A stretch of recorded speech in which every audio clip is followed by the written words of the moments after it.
Good morning friends. मैं doctor V K Mishra from gastro liver hospital Swaroopnagar Kanpur. आज मैं बात करूंगा गैस और गैस से रिलेटेड पेट के अंदर दर्द के बारे में। Gas is a common problem. आज गैस के बारे में बात करूंगा मैं।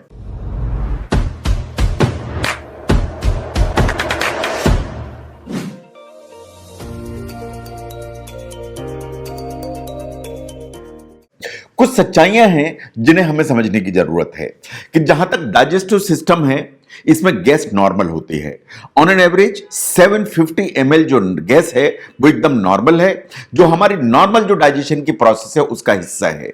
ये बात सही है। जो आपके पेट के अंदर गैस होती है या तो वो डकारों में निकल सकती है जिसे आप बर्पिंग कहते हैं, या नीचे से निकल सकती है जिसे आप फ्लैटस कह सकते हैं। तो गैस 750 ml नॉर्मल है। आपका जो डाइजेस्टिव प्रोसेस है उसमें गैस बनती है जो डकारों में निकल सकती है और नीचे से भी निकल सकती है। यह बात सही है कि कभी कभी गैस के चलते दर्द आता है, और गैस के चलते जो दर्द आता है वो बाय एंड लार्ज तभी आता है जब गैस आपकी इंटेस्टाइन में ट्रैप हो जाए या फंस जाए, या गैस प्रॉपर इंटेस्टाइन में मूव नहीं करे। तो गैस ट्रैप हुई, फंस गई, इन प्रॉपर अगर मूव नहीं कर रही है इंटेस्टिनल ट्रैक्ट में, तो आपको गैस का दर्द आएगा। देयर आर सर्टेन फैक्ट्स कि आप देखिए कि जो गैस ज्यादा बनने लगती है उसके बहुत सारे स्पेसिफिक रीजंस हैं। अगर खाने में कोई चीजें ऐसी हैं जो आपने खाई, बहुत सारी चीजें ऐसी हैं जो गैस बनाती हैं, तो फूड जो प्रोडक्ट्स हैं वो वास्तव में गैस बनाने की ताकत रखते हैं। उनके एक सेपरेट एंटिटी है, सेपरेट लिस्ट है।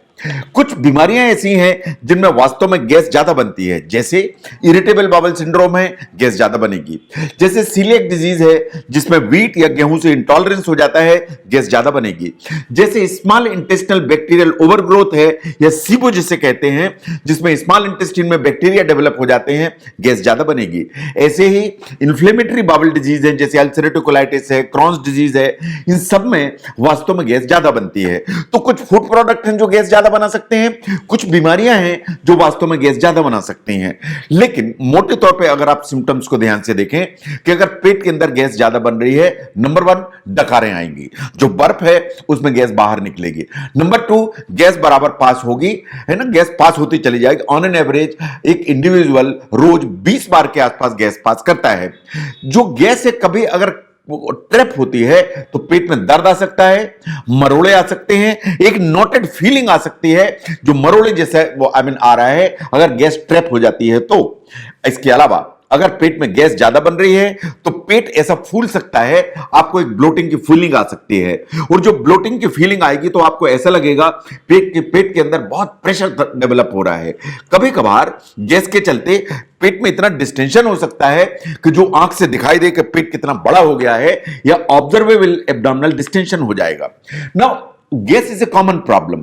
तो ऐसा नहीं है कि हर गैस की प्रॉब्लम के लिए आपको डॉक्टर के यहां जाने की जरूरत है, बट आपको खुली आंख से देखने की जरूरत है कि कौन सी ऐसी प्रॉब्लम्स हैं, वो क्या प्रॉब्लम्स हैं गैस के साथ जिसमें आपको कभी डॉक्टर के यहां जाने की जरूरत है।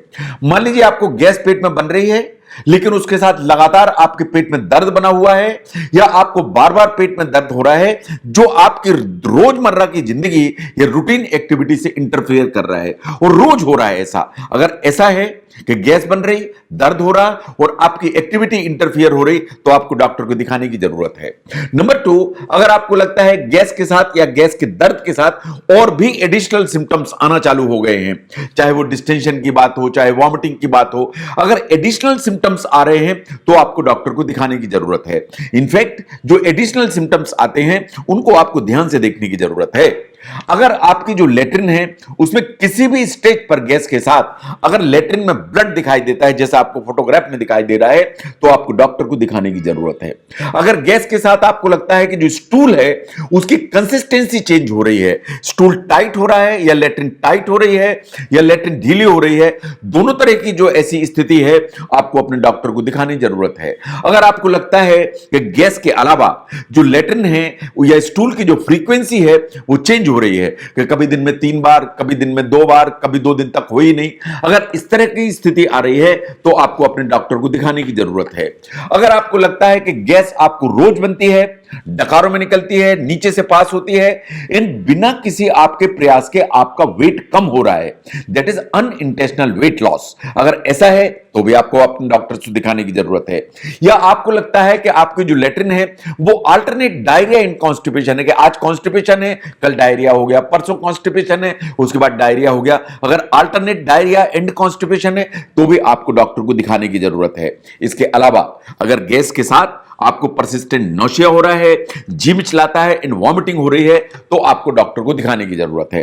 Now there are certain situations जो वास्तव में आपको इमीडिएट डॉक्टर को दिखाना मांगती है या इमरजेंसी की तरफ इंडिकेट करती हैं।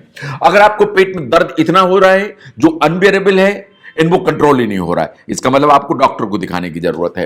या लगातार रुक रुक के मरोड़े उठ रहे हैं और पेट भी में गैस भी बन रही है, तो आपको डॉक्टर को दिखाने की जरूरत है। अगर डिस्टेंशन इतना है कि जिसके चलते आप बहुत डिस्कंफर्ट में हैं, तो ये भी डॉक्टर की मदद मांगता है। और इसके साथ अगर आपको परसिस्टेंट फ्रीक्वेंट वॉमिटिंग है तो आपको डॉक्टर को दिखाने की जरूरत है। इस पर ध्यान से देखिए कि अगर आपका एब्डोमिनल डिस्टेंशन है, आपको गैस पेट में बन रही है, आपको वॉमिटिंग हो रही है और गैस पास नहीं हो रही है और लेट्रिन नहीं हो रही है, इस चीज का संकेत देता है कि आपकी इंटेस्टाइन में कहीं ब्लॉक है, तो आपको डॉक्टर को दिखाने की जरूरत है। एंड एक और कि कभी जो गैस है वो मैस्करेड करती है एज चेस्ट पेन, और कभी कभी जो चेस्ट पेन है या जो हार्ट की प्रॉब्लम है वो गैस जैसी महसूस होने लगती है। तो अगर गैस के साथ आपको चेस्ट पेन हो रहा है जो अनबेरेबल है, एक्सक्रूशिएटिंग है, उसके साथ में स्वेटिंग हो रही है, उसके साथ में दिल की धड़कन तेज हो रही है या सांस फूल रही है, अगर ये सभी चीजें साथ में आ रही हैं गैस के साथ में, इसका मतलब है कि आपको डॉक्टर को दिखाने की जरूरत है, क्योंकि कभी कभी हार्ट की जो प्रॉब्लम है वो गैस जैसा महसूस होने लगती है। तो अगर हम ध्यान से देखें कि gas is a common problem, gas खाने में जो आपने चीजें खाई हैं उनसे रिलेटेड हो सकती है, बट जो गैस है वास्तव में जो डिजीज प्रोसेस का हिस्सा हो सकती है। तो जब भी आपको पेट में गैस बनती है वो या तो डकारों में निकलेगी या नीचे से निकलेगी। तो जब गैस बनती है तो आपको खुली नजर से उसके सिम्टम्स को और उसके एसोसिएटेड सिम्टम्स को देखने की जरूरत है, ताकि आप ये समझ पाएं कि किस गैस को नॉर्मल माना जाना है और किस गैस के लिए आपको डॉक्टर की मदद चाहिए। अगर गैस के इस एंगल को समझने में आपको यह वीडियो हेल्प करता है तो इसको जरूर शेयर करें। मैं doctor V K Mishra from gastro liver hospital, Swaroop Nagar, Kanpur. Thank you very much.